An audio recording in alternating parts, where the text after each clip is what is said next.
اگلے روز الصبح میں بذریعہ ٹیکسی موہنی روڈ پر ایس پی برکت کی رہائش گاہ جا پہنچا۔ جب میں وہاں پہنچا تو قریباً 5 بجے کا وقت تھا۔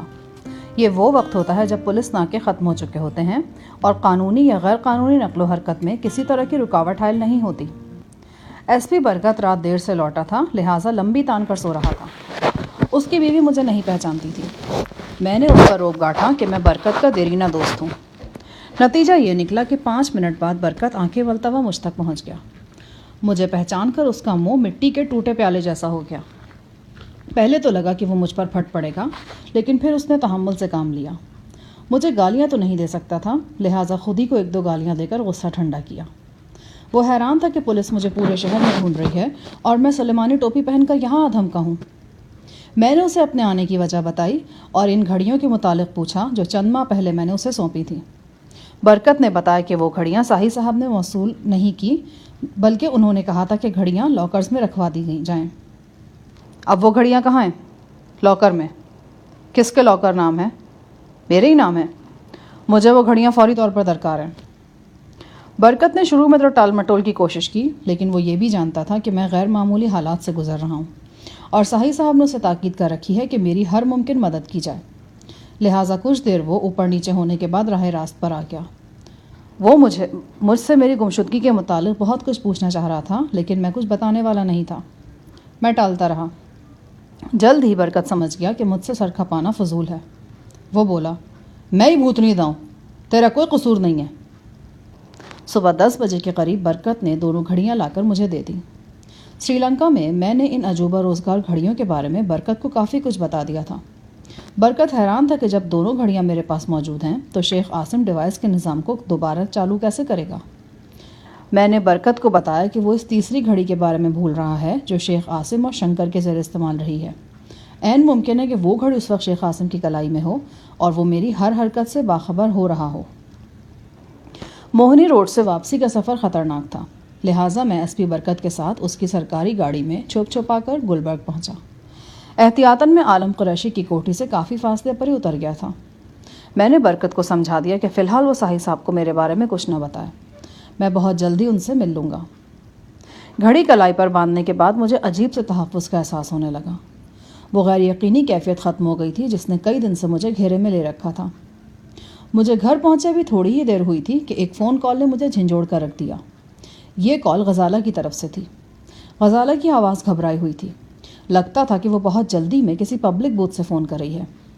میری آواز پہچانتے ہی اس نے بغیر کسی تمہید کے کہا، شاہ جہاں، آپ کو بڑی احتیاط کی ضرورت ہے۔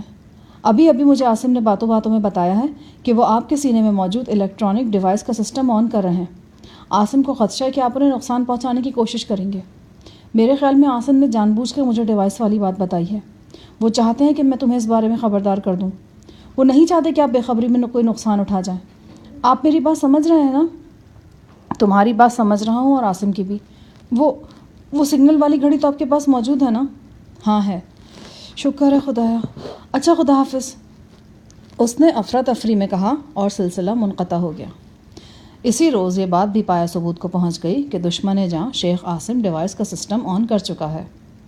میں دوپہر کا کھانا کھا کر لیٹنے کی تیاری کر رہا تھا۔ 2 کیپسول نگلنے کے بعد میں نے مکسچر لینے کے لیے چمچ اٹھایا تو اچانک کلائی پر وہی مخصوص برقی جھٹکا محسوس ہوا جو چند ماہ پہلے میرے لیے عذاب بنا ہوا تھا۔ وہ ایک منحوس ارتعاش تھا جو کلائی سے کوہنی تک پھیل گیا۔ اس کے ساتھ ہی گھڑی کے ڈائل پر سرخ بلب نے اسپارک کیا۔ پہلے جھٹکے کے 1 سیکنڈ بعد دوسرا جھٹکا لگا اور پھر یہ سلسلہ شروع ہو گیا۔ ہلکے ہلکے جھٹکے میرے بازو کو جھنجھوڑنے لگے۔ صاف ظاہر تھا کہ شیخ عاصم کہیں جا رہا ہے۔ وہ 9 کلومیٹر کی حد پار کر چکا تھا اور اب 10 کلومیٹر تک میری کلائی پر مسلسل جھٹکے لگنے تھے۔ اگر وہ 10 کلومیٹر کی حد بھی پار کر جاتا تو پھر میرے لیے موت کا دروازہ کھل جاتا۔ 3-4 منٹ تک جھٹکے لگنے کے بعد یہ سلسلہ ختم ہو گیا۔ شاید شیخ عاصم نے الارمنگ سسٹم کو چیک کیا تھا یا پھر ویسے ہی غزالہ کے ساتھ وہ لمبی ڈرائیونگ پر نکلا تھا اور برقی جھٹکے شروع ہونے کے بعد واپس آ گیا تھا۔ جادو کے طوطے کی طرح میری جان شیخ عاصم کی مٹھی میں تھی۔ بے بسی کا عجیب سا احساس مجھ پر طاری ہو گیا۔ میرے درد میں خاطر خواہ افاقہ تھا۔ بازو پر گولی سے آنے والا زخم بھی تیزی سے اچھا ہو رہا تھا۔ پہلو کے منحوس درد میں ایسے مختصر افاقے پہلے بھی ہوئے تھے۔ لیکن نہ جانے کیوں میری چھٹی حص مجھے اس مرتبہ خوشخبری سنا رہی تھی۔ میرا دل گواہی دے رہا تھا کہ یہ افاقہ طویل ثابت ہوگا اور میں پھر سے معمول کی زندگی کی طرف لوٹ آؤں گا۔ شاید بیمار کے اندر کوئی ایسی حص ہوتی ہے جو اسے بتاتی رہتی ہے کہ اب تم مزید بیمار ہونے والے ہو یا صحت مند ہونے والے ہو۔ شام کو میں نے کئی روز بعد رغبت سے کھانا کھایا اور کوٹھی کے وسیع باغیچے میں چہل قدمی بھی کی۔ رات کو تسلی بخش نیند آئی۔ اگلے روز صبح سویرے قدموں کی چاپ سنائی دی۔ عالم قریشی جھومتا جھامتا کمرے میں داخل ہوا۔ وہ ناشتہ کرتے ہوئے آیا تھا۔ لقمہ اتنا بڑا تھا کہ جبڑا بڑی مشکل سے ہل رہا تھا۔ تیرا فون ہے یار، وہی ڈاکٹر صاحبہ بول رہی ہیں۔ میرے سینے میں خوشگوار دھڑکنیں جاگ اٹھیں۔ میں غزالہ کو یاد کر رہا تھا اور غزالہ ہی کا فون آ گیا تھا۔ شاید میں اس وقت کچھ اور بھی مانگتا تو وہ مل جاتا۔ میں ساتھ والے کمرے میں پہنچا اور دروازہ بند کر کے ریسیور اٹھا لیا۔ دوسری طرف غزالہ کی آواز آئی، کیسے ہیں آپ؟ پہلے سے بہت بہتر۔ اور تم کیسی ہو؟ میرے دل کا اندیشہ زبان پر چلا آیا۔ ٹھیک ہوں، بہرحال ہفتے کی رات آپ نے بڑا نامناسب اور خطرناک کام کیا۔ کون سا؟ بنیے مت، میں سب کچھ جانتی ہوں۔ اس کے لہجے میں غصہ اور اضطراب تھا۔ میں سمجھ گیا کہ اس کا اشارہ یقیناً چند روز پہلے کے واقعے کی طرف ہے۔ میں شیخ عاصم کی نشاط گاہ میں گھس گیا تھا اور پھر بامر مجبوری وہاں سے پسپا ہوا تھا۔ بہرحال فون پر تفصیلی بات چیت مناسب نہیں تھی۔ ہیلو، سن رہے ہیں آپ؟ ہاں سن رہا ہوں۔ میں معاملہ سدھارنے کی کوشش کر رہی ہوں اور آپ بگاڑنے کی۔ میرا خیال ہے غزالہ، اب معاملات سدھرنے کا وقت آ گیا ہے۔ پتہ نہیں آپ کن معاملات کی بات کر رہے ہیں۔ ایسے معاملات کا جن کا تعلق ہماری زندگی سے بہت گہرا ہے۔ میں کچھ سمجھ نہیں پا رہی ہوں۔ کیا تم اپنی زندگی کے معاملات کو نہیں سمجھتی ہو؟ دوسری طرف چند لمحے خاموشی رہی، پھر غزالہ کی لرزہ آواز ابھری، شاہ جہان کیا بات ہے؟ آپ کا لہجہ کچھ بدلا سا ہے۔ لہجہ ہی نہیں، بہت کچھ بدلنے والا غزالہ۔ ایک بار پھر خاموشی کا وقفہ آیا۔ اس وقفے کے بعد غزالہ نے کہا، شاہ جہان میرا خیال ہے ہمیں فون پر زیادہ بات نہیں کرنی چاہیے۔ میں آپ سے ملنا چاہ رہی تھی۔ میں بھی تم سے ملنا چاہ رہا تھا۔ یہ تو اچھا ہوا نا کہ میں نے آپ کو فون کر لیا۔ پھر کہاں ملاقات ہو سکتی ہے؟ وہ ذرا توقف کر کے بولی، ٹھیک ہے میں آپ کے آ جاتی ہوں۔ عالم قریشی کے سوا اور تو کوئی نہیں ہے نا وہاں؟ نہیں۔ رات 8 بجے کے بعد آپ گھر پر ہی رہیے گا۔ اوکے، میں انتظار کروں گا۔ خدا حافظ۔ اس نے سلسلہ منقطع کر دیا۔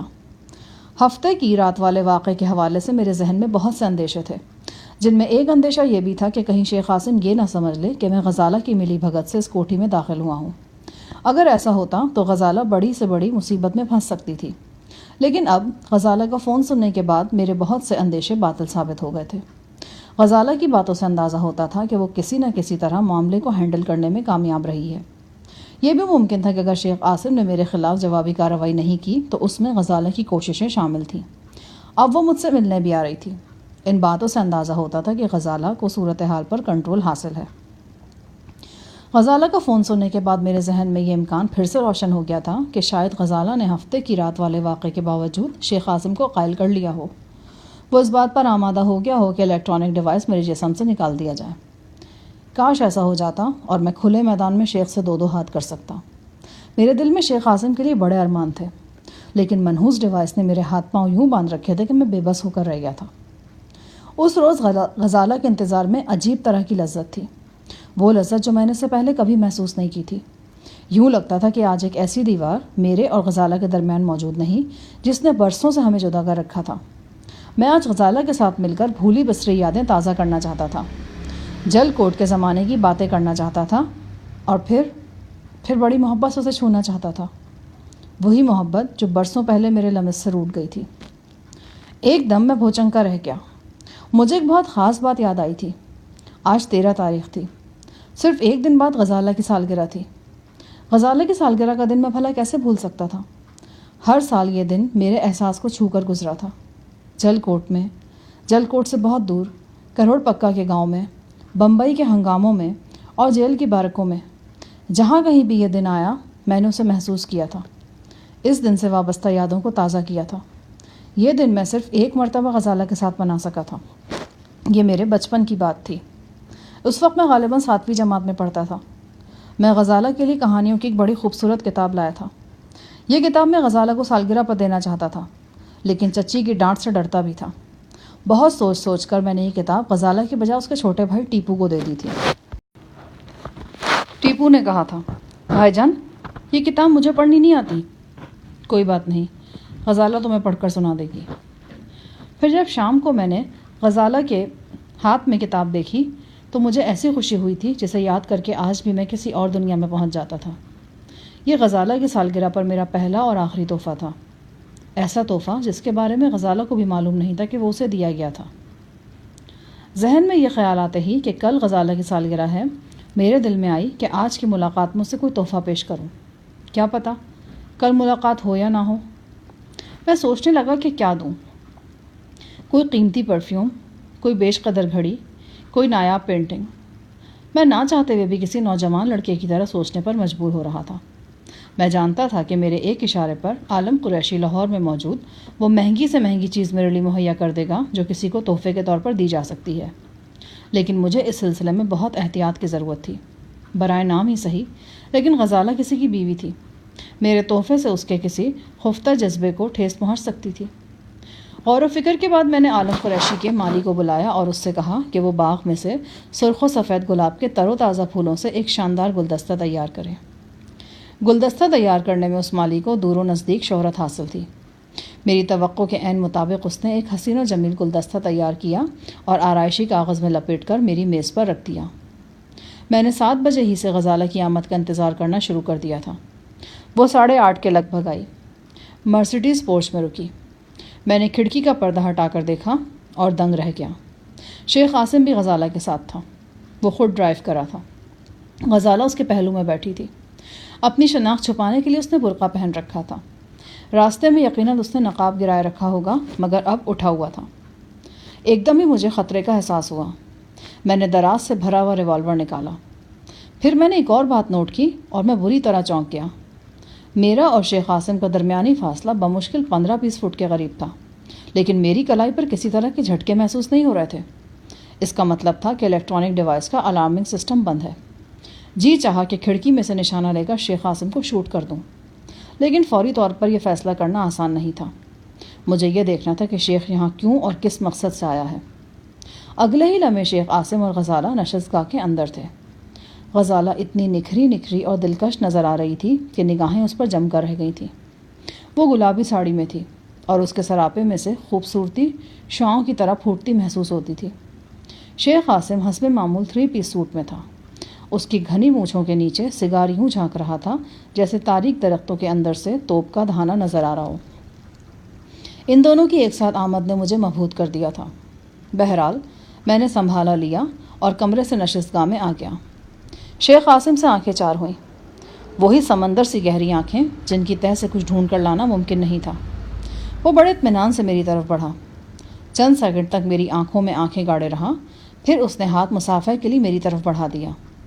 میرے پاس بھی اس کے سوا اور کوئی چارہ نہیں تھا کہ اپنا ہاتھ بڑھا دوں۔ How do you do? اس نے پوچھا۔ فائن۔ میں نے بھی رسمی جواب دیا۔ میرے اور غزالہ کے درمیان بھی رسمی کلمات کا تبادلہ ہوا۔ غزالہ کے چہرے پر شادابی اور سکون تھا۔ عالم قریشی نے غزالہ اور شیخ عاصم کو بیٹھنے کی دعوت دی۔ شیخ نے بے تکلفی سے کہا، غزالہ تم بیٹھو، مجھے شاہ جہان کے ساتھ چند ضروری باتیں کرنی ہیں۔ پھر وہ عالم قریشی سے مخاطب ہو کر بولا، میرا خیال ہے کہ آپ ہمارے میزبان ہیں۔ عالم قریشی نے سوال کا جواب اس بات میں دیا، کیا مجھے اور مسٹر شاہ جہان کو تھوڑی دیر کے لیے تنہائی مل سکتی ہے؟ کیوں نہیں؟ عالم قریشی نے خوش دلی سے کہا اور ہمیں نشستگاہ کے عقب میں واقع ایک آرام دہ کمرے میں لے آیا۔ شیخ اور میں صوفوں پر آمنے سامنے بیٹھ گئے۔ کمرے کا دروازہ بند ہو گیا۔ شیخ عاصم بظاہر غیر مسلح نظر آتا تھا، لیکن اس کے باوجود مجھے اس کی طرف سے ہوشیار رہنے کی ضرورت تھی۔ میری کیفیت کو محسوس کر کے وہ بولا، شاہ جہان میرے پاس کوئی ہتھیار نہیں، تم بھی چاہو تو اپنے آپ کو ریوالور کے بوجھ سے آزاد کر کے بیٹھ سکتے ہو۔ میں نے کہا، آتشی ہتھیاروں کا بوجھ تو میری زندگی کا حصہ بن چکا ہے۔ باقی تم یہ بھی غلط کہہ رہے ہو کہ تم مسلح نہیں ہو۔ تمہاری کلائی کی گھڑی سے بڑا ہتھیار اور کیا ہوگا؟ تم ایک بٹن دبا کر الیکٹرانک ڈیوائس کا سسٹم آن کر سکتے ہو۔ میرا اور تمہارا فاصلہ اتنا زیادہ نہیں ہے کہ سسٹم آن ہونے کے باوجود میں زندوں میں شمار ہو سکوں۔ شیخ عاصم ہولے سے مسکرا دیا۔ اس نے کلائی کی گھڑی اتاری اور دور ایک کشن پر پھینک دی۔ اب تو تمہیں اعتراض نہیں ہے نا؟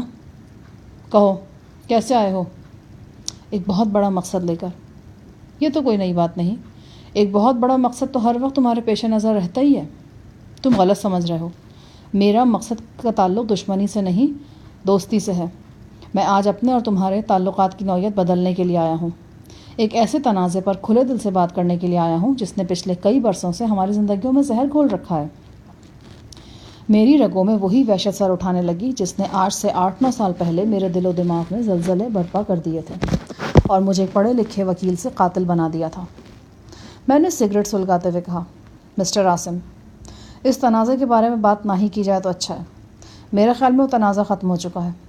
تمہارے بڑے بھائی نے امارات اور طاقت کے زوم میں میری بہن کی طرف اپنے ناپاک ہاتھ بڑھائے تھے، میں نے اسے قتل کر دیا، بس وہ بات ختم ہو گئی۔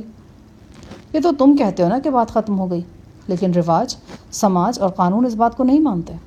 سب سے بڑھ کر یہ کہ ہمارا اپنا قبائلی نظام اس بات کو نہیں مانتا۔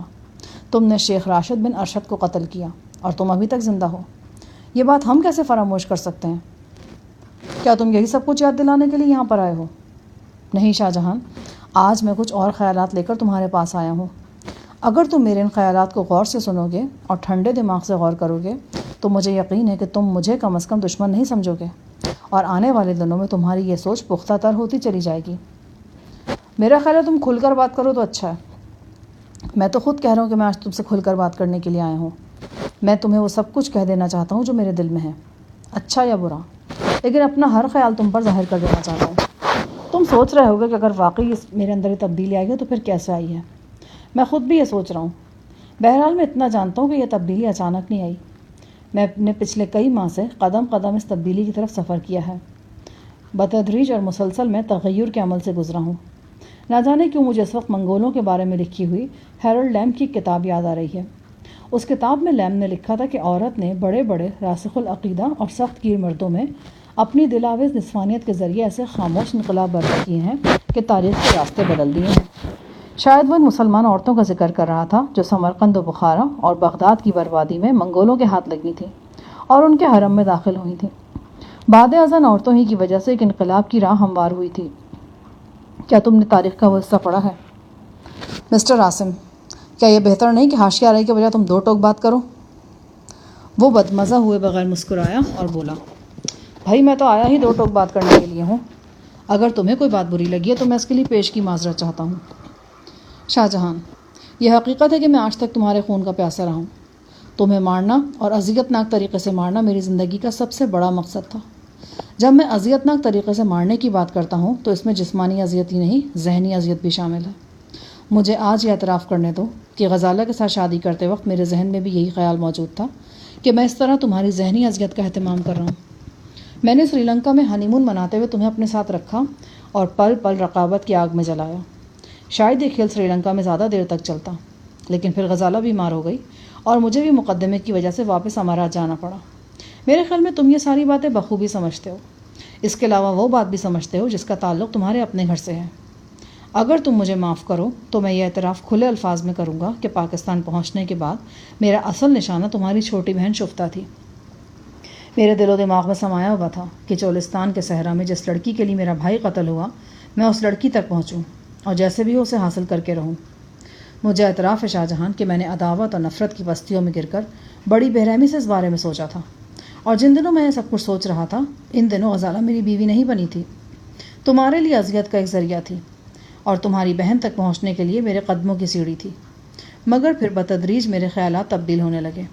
مجھے پتہ ہی نہیں چلا کب بڑی خاموشی اور آہستگی کے ساتھ غزالہ میرے لیے اہم ہونا شروع ہو گئی۔ بڑے غیر محسوس طریقے سے وہ میری ضرورت بنتی گئی اور میں اس سے دور رہنے کے باوجود اس کے خیالوں میں مبتلا رہنے لگا۔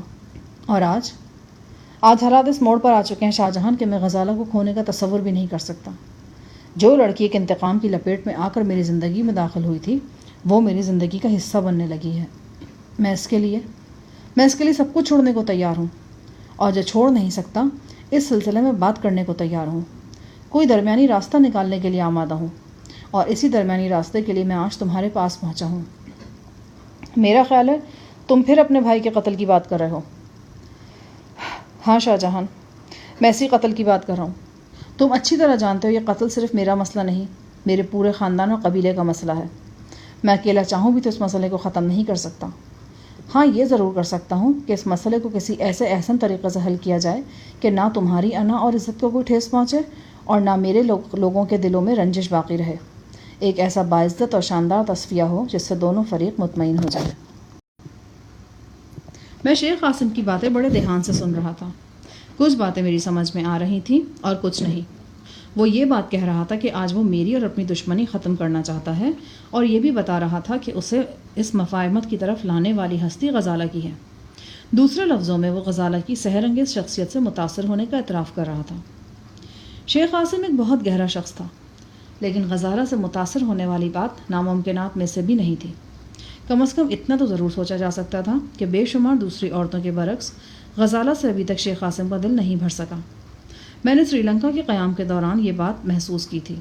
خاص طور سے قیام کے آخری دنوں میں یہ محسوس ہوتا تھا کہ غزالہ کے بارے میں سوچتے ہوئے شیخ قاسم کی بے پناہ صفاکی اور سنگ دلی کچھ کم ہو جاتی ہے۔ شاید غزالہ ان خوشبخت عورتوں میں سے تھی جنہیں حاصل کرنے والے مرد انہیں حاصل کرنے کے باوجود ان کے طالب رہتے ہیں، اور بعض اوقات کی طلب گھٹنے کے بجائے بڑھتی رہتی ہے۔ یہ عورتیں ایک ایسی حسین عمارت کی طرح ہوتی ہیں جن میں صرف ایک دروازہ ہوتا ہے، اور یہ داخلے کا دروازہ ہوتا ہے۔ مرد اس دروازے میں داخل ہوتا ہے اور پھر ایک طویل مدت تک وہاں سے نکلنے کا نام نہیں لیتا۔ وہ محبت کی دھیمی دھیمی پھوار میں بھیگتا چلا جاتا ہے۔ لب و رخسار کی چاہت، گل بدنی کا خمار اور نسوانیت کا طلسم اس کی رگے جام میں گہرائی تک اترتا چلا جاتا ہے۔ اسی دوران میں چائے بھی آ گئی۔ چائے کے ساتھ تمام لوازمات تھے۔ عالم قریشی کو اچھا کھانے کا ہی نہیں، اچھا کھلانے کا بھی شوق تھا۔ ڈرائی فروٹس، تلے ہوئے بادام، انگلینڈ کے بسکٹ اور پتہ نہیں کیا کیا تھا اس چائے کے ساتھ۔ چائے آئی تو غزالہ بھی ہمارے پاس آ بیٹھی۔ وہ چپ چپ تھی، لیکن چہرے سے کسی طرح کی افسردگی کا اظہار نہیں ہوتا تھا۔ خانسامہ چائے بنانے لگا۔ غزالہ بولی، نہیں میں بناتی ہوں۔ ہاں بنانے کا کام تو تم بہت خوب کرتی ہو۔ شیخ قاسم ہلکے سے مسکرا کر بولا، اور باتیں بنانے کا کام آپ خوب کرتے ہیں۔ بناتا تو نہیں تھا ڈاکٹر صاحبہ، شاید اب بنانے لگا ہوں۔ غزالہ کے خوبصورت ہاتھ برتنوں سے مصروف کار تھے۔ اس کی طلائی چوڑیاں ہولے ہولے کھنک رہی تھیں۔ میں بے خیالی میں ان ہاتھوں کو دیکھ رہا تھا اور میرا ذہن گھڑ دوڑ کا میدان بنا ہوا تھا۔ غزالہ کے آنے سے پہلے میں کیا سوچ رہا تھا، کیسے کیسے ارادے باندھ رہا تھا، اور اب کیا سوچنے لگا تھا۔ حالات میں بہت بڑی تبدیلی محسوس ہوئی مجھے۔ وہ بات جو برسوں بعد میری زبان پر آنے والی تھی، پھر میرے دل میں ہی رہ گئی تھی۔ وہ حسین سرگوشی جو میں نے غزالہ کے کان میں کرنا تھی، ایک دم خاموشی کی چادر اوڑھ کر پھر دل کے کسی تاریک گوشے میں سمٹ گئی تھی۔ میں غزالہ اور شیخ قاسم کی ازدواجی زندگی کا ایک نیا روپ دیکھ رہا تھا، وہ روپ جو پہلے روپ سے بہت مختلف تھا۔ یوں لگتا تھا کہ چند دنوں کے اندر غزالہ کے خیالات میں نمایاں تبدیلی آئی ہے، اور وہ جو مجبوری کے تحت شیخ قاسم کے پاس گئی تھی، بتدریج ایک پرانے سانچے میں ڈھلنے لگی ہے۔ یا پھر وہ کسی مجبوری کے تحت نہیں گئی تھی، کہ صرف میری خوش فہمی تھی کہ وہ مجبوری کے تحت گئی ہے۔ عین ممکن تھا کہ وہ شیخ کے پاس واپس جانے کے لیے لاشعوری طور پر کوئی بہانہ ڈھونڈ رہی ہو، اور میری تکلیف نے اسے بہانہ فراہم کر دیا ہو۔ کچھ بھی تھا، آخر وہ ایک مشرقی عورت تھی، وہ مشرقی عورت جس کے لیے ازدواجی زندگی سے بڑھ کر کوئی اور رشتہ نہیں ہوتا۔ وہ اس رشتے کو سلامت رکھنے کے لیے ہزار مصیبتیں جھیلتی ہے، ان گنت صدمے سہتی ہے، اور آخر دم تک کوشش کرتی ہے کہ یہ بندھن نہ ٹوٹنے پائے۔ شوہر کتنا بھی ناقابل برداشت ہو، وہ اس کی مہربانیوں کی منتظر رہتی ہے۔ روٹا و مجازی خدا اس کی طرف ایک قدم بڑھائے تو وہ 10 قدم بڑھاتی ہے۔ میں یقین سے نہیں کہہ سکتا تھا، لیکن ابھی تک شیخ قاسم نے جو باتیں مجھ سے کہی ہیں ان میں سچائی کتنے فیصد ہے، لیکن میں دیکھ رہا تھا کہ غزالہ اپنے رویے سے ان باتوں کی مکمل تصدیق کر رہی ہے۔ یہ خاموش تصدیق میں اس کی ہر ادا میں دیکھ رہا تھا۔ چائے پینے کے بعد وہ خانسامہ کو بلانے کے بہانے اٹھی اور واپس نہیں آئی۔ میں اور شیخ ایک بار پھر گفتگو میں مصروف ہو گئے۔ شاہ جہان، آج جس طرح میں تم سے ہر بات کر رہا ہوں، امید ہے تم کچھ نہیں چھپاؤ گے۔ کیا تم یہ بات تسلیم کرتے ہو کہ ہفتے کی رات تم ہماری ڈیفنس والی کوٹھی میں داخل ہوئے تھے؟ میرے تسلیم کرنے یا نہ کرنے سے کوئی فرق نہیں پڑتا۔ تم جانتے ہو میں داخل ہوا تھا۔ میں تمہارے منہ سے سننا چاہتا ہوں۔ ہاں میں داخل ہوا تھا۔ تم خود تسلیم کر چکے ہو کہ میرا اور تمہارا رشتہ دشمنی کا ہے۔ اس دشمنی کے ناطے تم میرے خون کے پیاسے تھے۔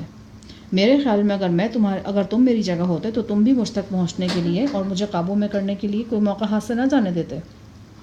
تم نے درست کہا، جنگ اور محبت میں سب چلتا ہے، مجھے تم سے کوئی شکایت نہیں۔ ویسے بھی اب ہمیں ماضی قریب یا بعید کی باتوں کو حال میں نہیں گھسیٹنا چاہیے۔ کیا خیال ہے تمہارا؟ میرا خیال تم سے ملتا جلتا ہے۔ شاہ جہان، اپنے بھائی کے قتل کے سلسلے میں بات کرنے سے پہلے میں اس الیکٹرانک ڈیوائس کے سلسلے میں بات کرنا چاہتا ہوں جو کچھ عرصے قبل تمہارے جسم میں رکھوایا گیا تھا۔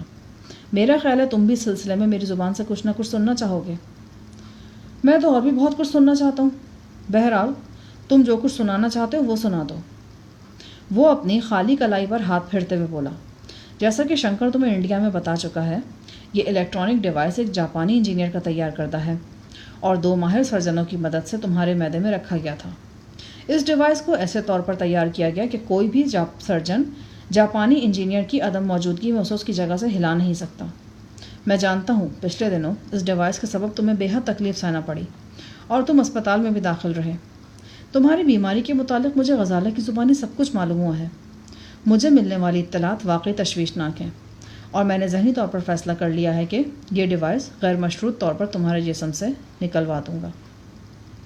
ایک لمحے کا توقف کر کے شیخ عاصم نے میرے چہرے سے میرے دلی جذبات جانچنے کی کوشش کی، پھر بات جاری رکھتے ہوئے بولا، آج یہاں آنے سے پہلے ناگاساکی میں جاپانی ماہر کی بیوی سے بات ہوئی ہے۔ وہ جاپانی ماہر الیکٹرانکس انجینئرنگ کے شعبے سے وابستہ ہے اور اسی سلسلے میں کسی سیمینار میں شرکت کرنے کے لیے آسٹریا گیا ہوا ہے۔ فی الحال اس سے رابطہ قائم نہیں ہو سکا۔ جو ہی رابطہ ہوا میں اسے یہاں پاکستان پہنچنے کی درخواست کروں گا۔ اب تمہیں اس سلسلے میں فکر مند ہونے کی کوئی ضرورت نہیں ہے۔ الیکٹرانک ڈیوائس تمہارے جسم سے مکھن کے بال کی طرح نکال لیا جائے گا۔ انتظار ہے تو صرف اس بات کا کہ اس جاپانی ماہر سے رابطہ قائم ہو جائے۔ میں خاموشی سے عاصم کی باتیں سن رہا تھا۔ شیخ عاصم نے مجھ سے میری تکلیف کے بارے میں پوچھا اور اس سلسلے میں مختلف سوالات کرتا رہا۔ اس کے لہجے سے ہمدردی جھلک رہی تھی۔ پھر گفتگو کا رخ اس درمیانی راستے کی طرف مڑ گیا جس کا ذکر شیخ عاصم نے شروع میں کیا تھا۔ میری اور اپنی دیرینہ عداوت ختم کرنے کے لیے وہ ایک درمیانی راستے کی بات کرنے لگا۔ شاہ جہان، فی الوقت ہم دونوں یہاں تنہا بیٹھے ہیں اور ہر مسئلے پر کھل کر گفتگو کر رہے ہیں۔ میں تمہیں ایک تجویز پیش کرنا چاہتا ہوں۔ اس تجویز کو ماننا یا نہ ماننا تمہارا کام ہے۔ اگر تم نہیں بھی مانو گے تو مجھے تم سے کوئی شکوہ نہیں ہوگا۔ پھر بھی اپنے اور تمہارے تعلقات کو بہتر بنانے کی میں کوشش کرتا رہوں گا، اور اگر مان لو گے تو میں پورے یقین سے کہتا ہوں کہ ایک پیچیدہ مسئلہ نہایت خوش اسلوبی اور باعزت طریقے سے حل ہو جائے گا۔ گہری سوچ میں ڈوب کر اس نے مناسب الفاظ تلاش کیے اور بولا، ہمارے ہاں کے قبائلی نظام میں دیرینہ دشمنیاں ختم کرنے کا ایک آزمودہ طریقہ ہے رشتہ داری۔ جس خاندان کا فرد قتل ہوتا ہے نا، وہ لوگ وقتی طور پر زبردست اشتعال میں ہوتے ہیں، لیکن دھیرے دھیرے یہ غم و غصہ کم ہوتا جاتا ہے اور پھر صرف رسمی انتقام کا جذبہ رہ جاتا ہے۔ لیکن یہ رسمی جذبہ اتنا دیر پا ہوتا ہے کہ بعض اوقات نسلوں تک خون بہتا رہتا ہے۔ اس جذبے کی روک تھام کے لیے قبائلی نظام میں یہ روایت چلی آ رہی ہے کہ دونوں متحارب خاندان رشتہ داری کی ڈور میں باندھ دیے جاتے ہیں۔ عام طور پر مرنے والے کے خاندان میں سے کسی لڑکے کا رشتہ مارنے والے خاندان کی کسی لڑکی سے کر دیا جاتا ہے۔ یوں ایک دوسرے کے خون کے پیاسے ہونے والے ایک دوسرے کے خیر خواہ اور پیارے بن جاتے ہیں۔ خود میرے ایک چچا کی لڑکی کا رشتہ اسی حوالے سے اشارے فیملی میں ہو چکا ہے اور ایک خطرناک دشمنی جڑ سے اکھاڑی جا چکی ہے۔ میرا خیال ہے کہ تم میری باتیں سمجھ رہے ہو۔ میں چاہتا ہوں کہ ہم دونوں اپنی دشمنی کو محبت اور بھائی چارے میں بدلنے کے لیے ایک اہم فیصلہ کریں۔ تم اپنی بہن شفتہ کا رشتہ میرے خاندان کے ایک پڑھے لکھے نہایت شریف لڑکے سے کر دو۔ اس کا نام ایاز ہے اور وہ رشتے میں میرا سگا بھتیجا ہے۔ کمرے کے اندر جیسے کوئی چیز زبردست چھناکے سے ٹوٹ گئی۔ میں کھلی آنکھوں سے شیخ عاصم کی طرف دیکھ رہا تھا۔ اس نے بات کہہ کیسے دی تھی؟ وہ میری بہن کا ذکر کر رہا تھا اور بڑے اطمینان سے کر رہا تھا۔ اسے یہ جرأت کیوں کر ہوئی تھی؟ کیا وہ واقعی اپنی دانش کے مطابق یہ بات نیک نیتی سے کہہ رہا تھا، یا پھر وہ پرانا شکاری بھیس بدل کر آ گیا تھا میری بہن کو شکار کرنے کے لیے، اسے اس پناہ گاہ سے نکالنے کے لیے جہاں وہ ایک مدت سے چھپی ہوئی تھی؟ اس پناہ گاہ کا علم ساحی صاحب کے سوا اور کسی کو نہیں تھا، خود مجھے بھی نہیں تھا۔ یہی وجہ تھی کہ وہ اب تک محفوظ تھی، کسی ظالم کے متلاشی ہاتھ اس تک نہیں پہنچ سکے تھے۔ کہیں شیخ عاصم کی یہ تجویز بھی اس ناکامی کا رد عمل تو نہیں جو اسے شفتہ کے سلسلے میں ہوئی تھی؟ کس سوچ میں پڑ گئے ہو شاہ جہان؟ سوچ رہا ہوں کہ تمہاری بات پر کیا رد عمل ظاہر کروں۔ کیا مطلب؟ تم 20ویں صدی کے آخری مرحلے میں ہو، ایک ماڈرن روشن خیال اور تعلیم یافتہ معاشرے کے فرد ہو۔ تمہارے منہ سے قدیم قبائلی رسم و رواج کی بات سن کر مجھے عجیب سا لگا ہے۔ مجھے یوں محسوس ہوا ہے جیسے میرے سامنے 3 پیس سوٹ میں کوئی بدو بیٹھا ہوا ہے۔ شیخ عاصم نے کہا، تمہیں قبائلی رسم و رواج پر اعتراض ہے یا میری تجویز پر؟ دونوں پر، اور تمہارے لب و لہجے پر بھی۔ تم نے یہ کیسے سمجھ لیا کہ میں تمہاری دشمنی سے چھٹکارا پانے کے لیے اپنی بہن کی قربانی دے دوں گا اور اسے کیسے جہنم میں جھونک دوں گا جہاں وہ ہر وقت قاتل کی بہن ہونے کے طعنے سہے اور اس نفرت کا نشانہ بنے جو تمہارے اور تمہارے خاندان کے دل و دماغ میں رچ بس چکی ہے؟ خدا کی قسم، میں تو یہ کبھی برداشت بھی نہیں کر سکتا کہ میرے جسم کے ٹکڑے ٹکڑے نہ کرنے کے وعدے پر میری بہن کو کانٹا چبھنے کی بھی تکلیف دی جائے۔ شاہ جہان، تم جذباتی ہو رہے ہو۔ میں نے تم سے وعدہ لیا ہے کہ تم میری تجویز کا برا نہیں مانو گے۔ میری طرف سے تم پر کوئی دباؤ نہیں ہے۔ تم ہر معاملے میں مکمل تسلی سے سوچ سکتے ہو، اور نہ سوچنا چاہو تو بھی مجھے کوئی اعتراض نہیں۔ میں نے اپنی جگہ سے اٹھتے ہوئے کہا، شیخ عاصم، آئندہ کبھی بھی میں اس معاملے میں تمہاری منہ سے ایک لفظ بھی سننا پسند نہیں کروں گا۔ تم میرے پاس چل کر آئے ہو اور میں میزبان کی حیثیت رکھتا ہوں، ورنہ میرا جواب تمہاری توقع سے کہیں زیادہ سخت ہو سکتا تھا۔ میں کھڑا ہو چکا تھا اور شیخ عاصم بیٹھا تھا۔ بالفاظ دیگر میں گفتگو ختم کر چکا تھا اور شیخ عاصم سے کہہ رہا تھا کہ وہ بھی اٹھ کھڑا ہو۔ یقیناً شیخ عاصم نے بڑی سبکی محسوس کی ہوگی، تاہم اس نے خود پر قابو رکھا اور نارمل لہجے میں بولا، بیٹھ جاؤ شاہ جہان، ابھی تم سے عیسیٰ جان کے بارے میں بھی بات کرنی ہے، اور میرا خیال ہے کہ یہ بات تمہارے لیے فائدہ مند ثابت ہوگی۔ میں سمجھا نہیں۔ تم بیٹھو تو میں کچھ سمجھاؤں گا نا۔ میں نے غم و غصے کی کیفیت پر قابو پایا اور بادل ناخواستہ بیٹھ گیا۔ میں جانتا ہوں کہ عیسیٰ جان کے قتل کے بعد کچھ بڑے لوگ ہاتھ دھو کر تمہارے پیچھے پڑ گئے ہیں۔ ہر جگہ تمہاری تلاش ہو رہی ہے اور پولیس کا گھیرا تنگ سے تنگ کیا جا رہا ہے۔ میرے خیال میں یہ بات تم بھی جانتے ہو کہ بیوروکریسی میں بڑی طاقت ہوتی ہے، اور بعض اوقات مشتبہ کور جیسے سیاستدان بھی لوگوں کے سامنے بے بسی محسوس کرتے ہیں۔ کچھ ایسی پوزیشن یہاں بھی بنی ہوئی ہے۔ تمہارے مخالفین میں ایک سیکریٹری یا چیف سیکریٹری کا نام بھی لیا جا رہا ہے۔ ان لوگوں نے باقاعدہ محاذ بنا لیا ہے۔ موقف یہ ہے کہ تم نے نہایت دیدہ دلیری کے ساتھ ایک ملزم کو پولیس کی حراست میں قتل کیا اور لوگوں میں خوف و ہراس پھیلانے کے بعد فرار ہو گئے۔ یہ سب باتیں میں اچھی طرح جانتا ہوں۔ تو پھر تم یہ بھی جانتے ہوگے کہ تم اس کوٹھی میں زیادہ دیر تک محفوظ نہیں رہ سکتے۔ پولیس کسی بھی وقت یہاں آ دھمکے گی اور تمہارے ساتھ ساتھ تمہارے میزبان بھی دھر لیے جائیں گے۔ مجھے ڈر ہے کہ غزالہ نے جو کام تمہارے بھلے کے لیے کیا تھا وہی تمہاری مشکلات کا سبب بن جائے گا۔ میں کچھ سمجھا نہیں۔ چند دن پہلے تمہاری حالت ایسی تھی کہ غزالہ نے تمہارے لیے کسی ڈاکٹر کا انتظام کرنا ضروری سمجھا تھا۔ یہاں سے جاتے وقت وہ اپنی دوست کشور ایاز کی ذمہ داری لگا گئی کہ وہ تمہیں آ کر دیکھ جایا کرے۔ میرا خیال ہے کہ یہ غلطی تھی، اور یہی وہ غلطی ہے جس سے فائدہ اٹھا کر پولیس یہاں پہنچ سکتی ہے۔ مجھے اپنے ذرائع سے معلوم ہوا ہے کہ پولیس ڈاکٹر رقیہ شاہ اور غزالہ کے ملنے جلنے والوں سے پوچھ گچھ کر رہی ہے۔ کل کوئی پولیس اہلکار سروسز اسپتال بھی پہنچا تھا اور وہاں ڈاکٹر کشور کے بارے میں معلوم کر رہا تھا۔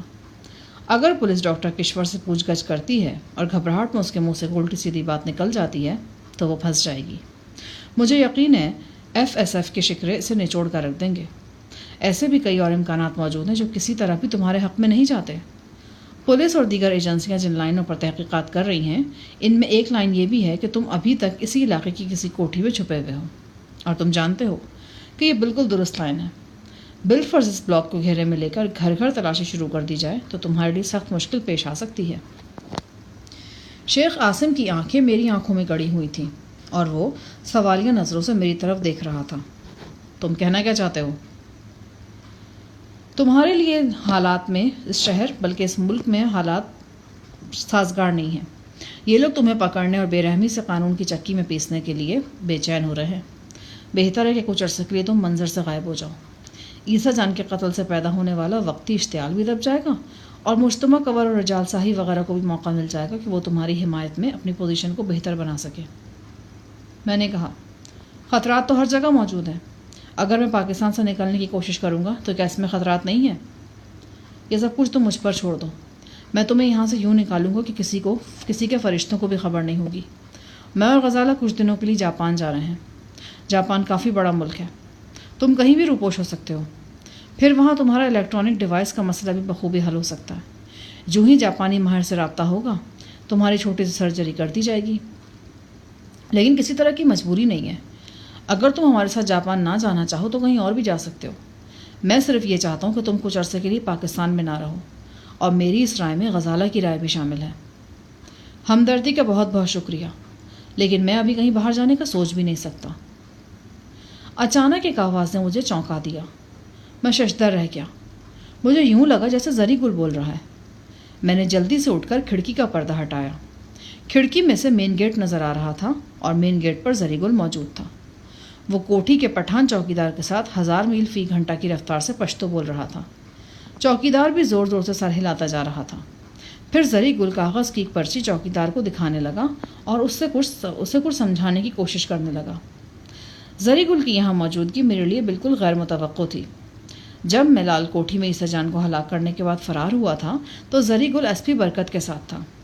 برکت اور دوسرے اعلیٰ پولیس افسران کوٹھی کے سامنے مورچہ لگائے ہوئے تھے اور مذاکرات کے نتیجے کا انتظار کر رہے تھے۔ یہ نتیجہ عیسیٰ جان کی دردناک موت کی صورت میں نکلا تھا اور لال کوٹھی کے اندر اور باہر تہلکہ مچ گیا تھا۔ اس تہلکے میں مجھے کچھ خبر نہیں تھی کہ زری گل کہاں ہے اور کس کے ساتھ ہے۔ اب 20-22 روز بعد میں اچانک اسے اپنی پناہ گاہ میں دیکھ رہا تھا۔ شیخ قاسم سے معذرت کر کے میں تیزی سے باہر نکلا۔ زری گل نے مجھے دیکھا اور اس کی بانچیں کھل گئیں۔ حسب عادت و بازو پھیلا کر میری طرف لپکا اور بغل گیر ہو گیا۔ اس کے ہاتھ میں ایک اخبار بھی تھا جس پر بہت سی چکنائی لگی ہوئی تھی۔ اس نے کاغذ کی چھوٹی سی پرچی میری آنکھوں کے سامنے لہرائی اور بولا، یہ دیکھ کے استاد صاحب، ہم بالکل ٹھیک پہنچ گئے نا؟ میں نے پرچی دیکھی۔ اس پر عالم قریشی کا مکمل ایڈریس تھا اور لائنیں کھینچ کر یہ پتہ بھی سمجھایا گیا تھا۔ اوے زری گل، یہ تجھے کہاں سے ملا؟ استاد صاحب، ہم آپ کو سارا حقیقت بتائے گا اور الف سے یہ تک بتائے گا، لیکن ہم کو ذرا دم تو لینے دو۔ آؤ میرے ساتھ، میں نے اس کا بازو پکڑتے ہوئے کہا۔ ذرا ہی دیر بعد ہم ایک علیحدہ کمرے میں آمنے سامنے کھڑے تھے۔ اوے بدبخت، کسی کو اپنے پیچھے تو لگا کر نہیں لے آئے یہاں پہ؟ ہم اتنا بھی پاگل نہیں استاد صاحب، گاٹ گاٹ کا فلمیں دیکھا ہوا ہم نے، ویلن لوگوں کے داؤ پیچ کا ہم کو معلوم ہے، لیکن ہیرو کے بچے، ایڈریس تجھے ملا کہاں سے؟ ہیرو کے بچے کا لفظ آپ نے خوب استعمال کیا۔ استاد محترم، ہیرو کا تو بچہ ہی نہیں ہوتا، کیونکہ ہیرو کا بچہ ہو جائے تو پھر وہ ہیرو کہاں رہتا ہے؟ ہیرو تو خود بچہ ہوتا ہے جو ہر وقت ہیروئن کی گود میں گھسنے کو مچلتا رہتا ہے۔ آپ نے وحید مراد کا فلم دیکھا تھا نا، جس میں وہ شبنم کی گود میں سر رکھ کے لیٹتا ہے اور گھاس کے تنکے چباتا ہے؟ گھاس کے تنکے تو اس نے 101 فلموں میں چبائے ہوں گے، پتہ نہیں تم کس فلم کی بات کر رہے ہو۔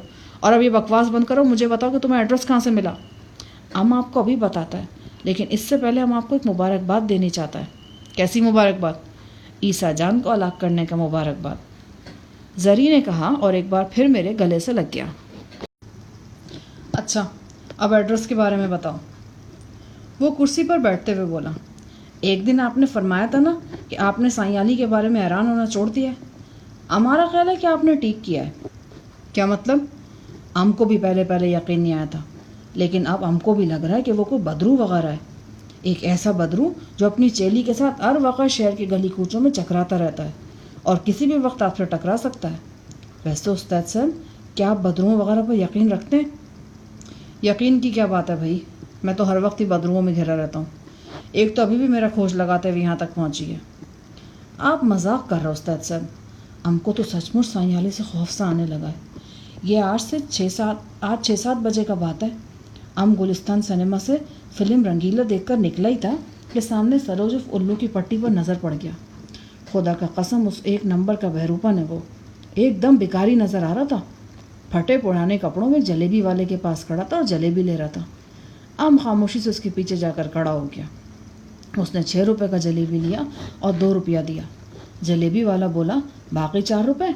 تو وہ الو کا پٹی کہنے لگا، 2 روپیہ اللہ کے نام پر چھوڑ دو سخیا۔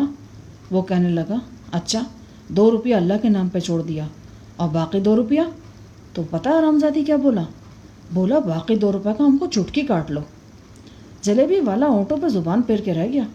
وہ ادھر ادھر دیکھ رہا تھا، شاید چٹکی کاٹنے کے لیے موقع دیکھ رہا تھا۔ اتنے میں سائیں علی نمودار ہو گیا۔ اس نے پیچھے سے ہماری گردن پر زور سے دوڑتڑ مارا۔ ہم تیل کی کڑھائی میں گرتے گرتے بچائے۔ ہم اس کو دیکھ کر حیران تھا، لیکن وہ بالکل بھی حیران نہیں ہوا۔ ہم سے کہنے لگا کہ ہم یوں گمشدہ بھینس کے مافک ادھر ادھر نہ گھومیں، ورنہ پولیس ہم کو پکڑ لے گا اور بوچڑ خانے لے جائے گا۔ پھر اس نے کہا کہ اپنے استاد صاحب سے ملنا چاہتے ہو؟ اندھا کیا چاہے 2 آنکھیں۔ ہم نے فوراً ہاں میں جواب دیا۔ سائیں علی نے ایک بابو سے قلم مانگا اور اس پرچی پر ہم کو آپ کا ایڈریس لکھ کر دے دیا۔ پھر اس نے الو کی پٹی کے ہاتھ سے جلیبی لیا اور ام کو دیتے ہوئے بولا کہ کھاتے جاؤ اور چلتے جاؤ، شام تک ٹھکانے پر پہنچ جاؤ گے۔ ام سائیں علی سے اور بھی بہت کچھ پوچھنا چاہتا تھا، لیکن وہ ہمیشہ کی طرح جلدی میں نظر آتا تھا۔ اس نے اپنا گودڑی میں سے 500 کا 2 کڑکتا ہوا نوٹ نکال کر جلیبی والے کو دیا اور الو کی پٹی کے ساتھ لوگوں کے بھیڑ میں گم ہو گیا۔ ام پرچی پر لکھے ہوئے ایڈریس کے مطابق آپ کو ڈھونڈتا ڈھانڈتا یہاں پہنچ گیا۔ باقی آپ کو فکر مکر کرنے کا کوئی ضرورت نہیں، ام اپنے پیچھے سے بالکل ہوشیار رہا ہے۔ زری گل کی اطلاع چونکا دینے والی تھی۔ ایک بار پھر سائیں علی ہمیں حیرت کا جھٹکا لگا گیا تھا۔ زری گل مجھ سے جھوٹ نہیں بول سکتا تھا۔ یہ ایڈریس یقیناً اسے سائیں علی نے ہی دیا تھا۔ اس کا مطلب تھا کہ سائیں علی میرے ٹھکانے اور میرے روز و شب سے آگاہ تھا۔ نہایت پوشیدہ معلومات تک سائیں علی کی رسائی ہو جاتی تھی، اور ایسے تجربات مجھے پہلے بھی ہو چکے تھے۔ سائیں علی کے ذرائع مادی تھے یا روحانی؟ یہ ایک ایسا سوال تھا جو اکثر میرے ذہن میں گھومتا رہتا تھا اور میری سوچوں کو جھنجھوڑ کر رکھ دیتا تھا۔ میں روحانیت کا منکر نہیں تھا۔ شاید یہی وجہ تھی کہ سائیں علی کے بارے میں میرے خیالات تبدیل ہوتے جا رہے تھے۔ میں اب لاشعوری طور پر اس کی باتوں کو اہمیت دینے لگا تھا۔ کوئی چیز تھی اس کے اندر جو حقیقت تھی اور پراسرار حقیقت تھی۔ میں نے زری گل کے ہاتھ میں پکڑے اخبار کے ٹکڑے کی طرف اشارہ کرتے ہوئے پوچھا، یہ کیا ہے؟ یہی تو اخبار ہے جی، جس میں جلیبیاں ڈالا گیا تھا، اور یہی اخبار ہے جس نے ام کو زیادہ چکر چڑھائے ہوئے ہیں۔ جلیبیاں کھاتے کھاتے ہمارا نظر اخبار پر پڑا اور ہمارا دماغ شریف گھوم کر رہ گیا۔ ام کو پکا پکا یقین ہو گیا جی کہ یہ سائیں علی کوئی بہت گڑبڑ شخص ہے۔ زری گل نے اخبار پر ایک جگہ انگلی رکھی اور اخبار میرے سامنے کر دیا۔ ایک خبر دیکھ کر میں بھی چونک گیا۔ یہ 2 روز پرانی خبر 4 کالمی تھی اور کچھ اس طرح تھی: عیسیٰ جان قتل کا شاخسانہ۔ شاہجہان کیس کے حوالے سے بیوروکریٹس اور مشتبہ کور میں اختلافات بڑھ گئے۔ فلپائنی کوپیماؤں کی گمشدگی کی پرانی فائلیں بھی کھل گئیں۔ قراقرم رینج میں واقع ایک دور دراز وادی کے بارے میں سنسنی خیز انکشافات۔ ان سرخیوں کے نیچے خبر کچھ اس طرح تھی: شاہجہان کے حوالے سے مقامی انتظامیہ اور اعلیٰ وفاقی افسران کے درمیان پائے جانے والے اختلافات بڑھ گئے ہیں۔ معتبر ذرائع سے معلوم ہوا ہے کہ مشتبہ کور اور پولیس کے کچھ افسران کافی عرصے سے شاہجہان کی پشت پناہی کر رہے ہیں۔ اس پشت پناہی کا نتیجہ چند روز پہلے عیسیٰ جان کے قتل کی صورت میں نکل چکا ہے۔ یہ بات بھی اب حقیقت نظر آتی ہے کہ کچھ عرصہ پہلے فلپائنی کوہپیماؤں کی گمشدگی اور پھر برآمدگی کو معمہ بنانے میں بھی انہی لوگوں کا ہاتھ ہے۔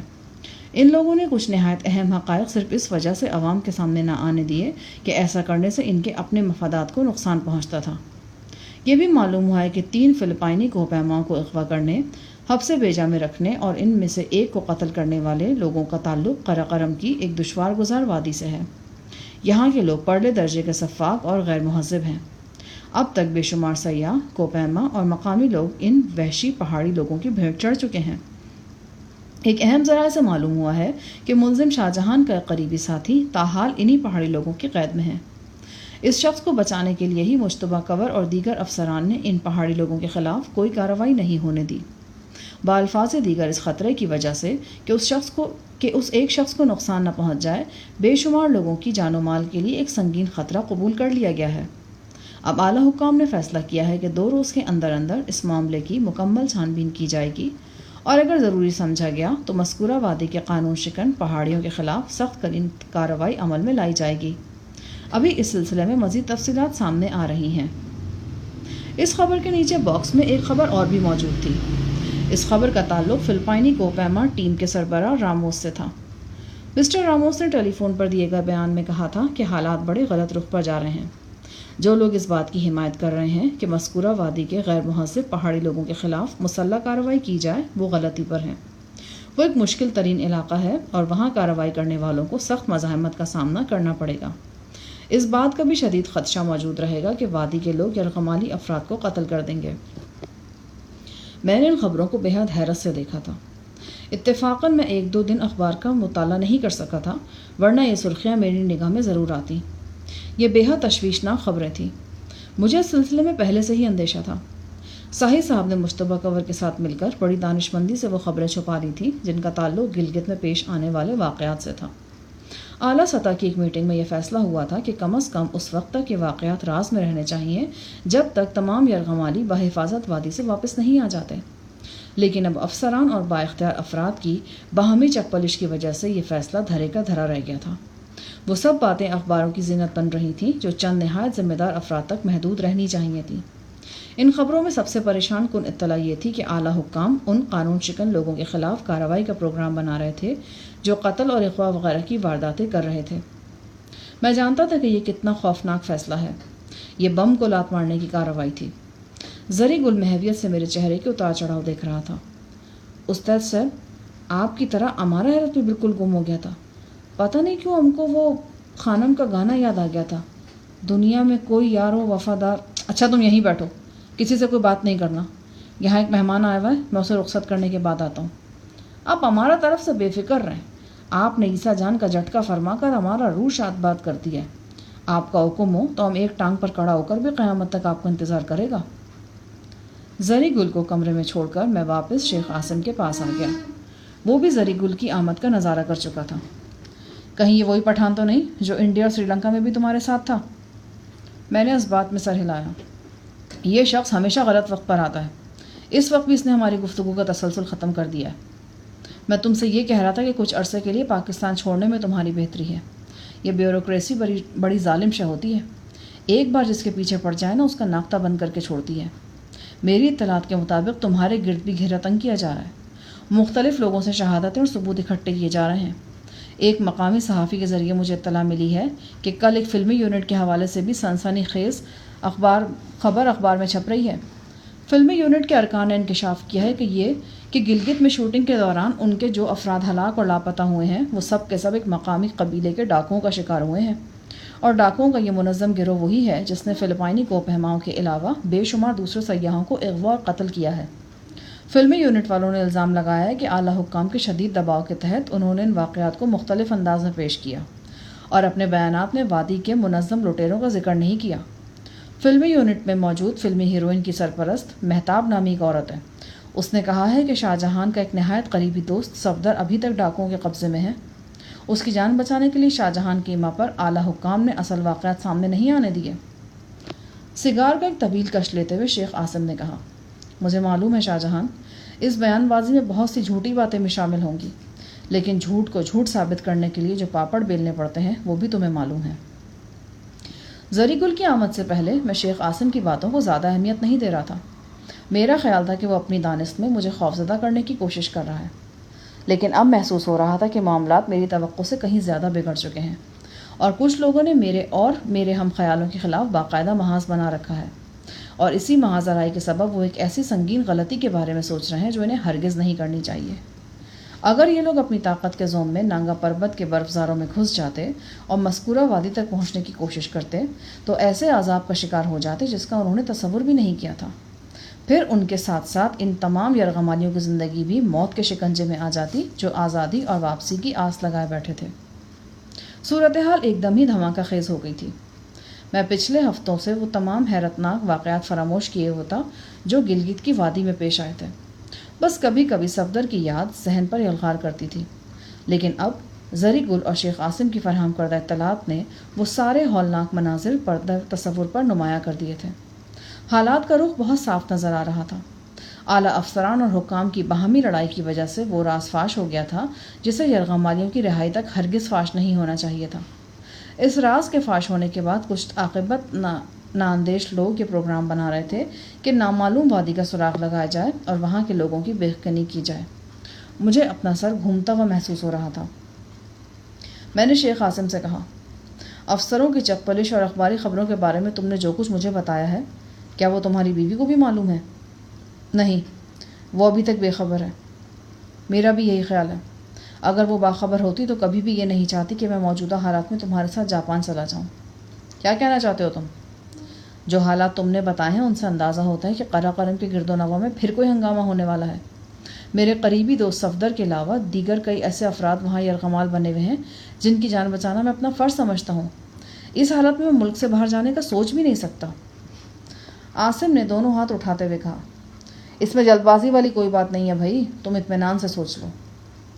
دونوں میاں بیوی کچھ دیر مزید میرے پاس ٹھہرے اور رات کے 11 بجے کے قریب چائے اور کافی کا ایک دور مزید چلا، پھر وہ واپس چلے گئے۔ جاتے وقت شیخ اپنی گھڑی پہننا نہیں بھولا تھا۔ ان دونوں کے جانے کے بعد میں کچھ دیر اپنے کمرے میں گمسم بیٹھا رہا۔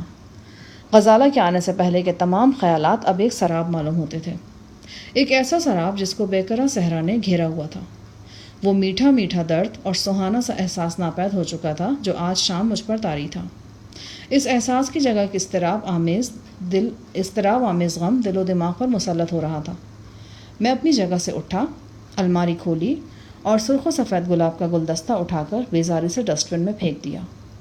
ان لمحات میں نہ جانے کیوں مجھے اپنے خیالات پر شرمندگی ہو رہی تھی جو پچھلے 2 دن سے میں غزالہ کے متعلق سوچ رہا تھا۔ میں نے سوچا، کیوں سوچا تھا اس انداز میں؟ مجھے کیا حق پہنچتا تھا اس انداز میں سوچنے کا؟ میں غزالہ کو خوش دیکھنا چاہتا تھا۔ اگر وہ اپنے شوہر کے ساتھ خوش تھی اور یہ خوشی دیر پا ہو سکتی تھی تو پھر اس سے اچھی اور کیا بات تھی؟ بے ساختہ میرے دل سے دعا نکلی کہ ایسا ہو جائے، شیخ عاصم کی کایا واقعی پلٹ جائے، وہ تہہ دل سے غزالہ کو ایک بیوی کی عزت دینے لگے اور اس کے ساتھ مجھ سے کہیں بہت دور آرام و سکون کی زندگی بسر کرنے لگے۔ جی چاہتا تھا کہ غزالہ کے خیال کو ہمیشہ کے لیے دل سے کھرچنے کا تہیہ کر لوں۔ میرے ذہن میں آندھیاں سے چلنے لگی تھی۔ جی چاہتا کہ کسی طرح اڑ کر ساحل صاحب کے پاس پہنچوں، ان سے پوچھوں کہ یہ سب کیا ہو رہا ہے اور اس صورتحال میں صفدر اور دیگر یرغمالیوں کی جان بچانے کے لیے ہمیں کیا کرنا چاہیے۔ وہ رات میں نے جیسے تیسے گزار دی۔ اعلیٰ صبح میں نے عالم قریشی کے ذمے یہ کام لگایا کہ وہ ساحل صاحب کا پتہ کرائے کہ وہ کہاں ہیں اور کس حال میں ہیں۔ عالم قریشی کا حلقہ ارباب کافی وسیع تھا، بہت سے کارآمد لوگوں سے بھی اس کی الگ سلگ تھی۔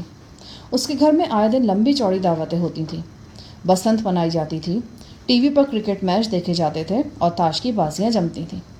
مختصر الفاظ میں عالم قریشی لاہور کی رنگین ثقافت کا ایک زندہ دل کردار تھا۔